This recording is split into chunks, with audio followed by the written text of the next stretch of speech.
how to fix Fortnite sound on the PlayStation 5. So what we want to do is first click on the options button here on your controller, and after you click on the options we will go into the settings here.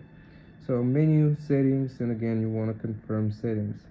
Now from here we are gonna press the R1 button, which is this one here on top, and we will go into audio.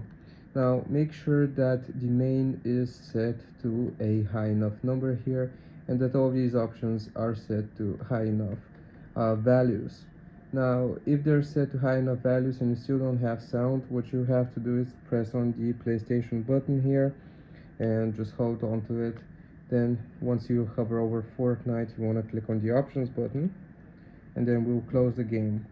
Afterwards we will again press on the options button, and this time we will choose restore license and just restore the license. If it still doesn't work, one last thing that I suggest doing, if you're playing on a TV, make sure you grab your remote control and make sure that the TV is set to a high enough value. So I hope this helps. Leave a like and sub, and we'll see you next time.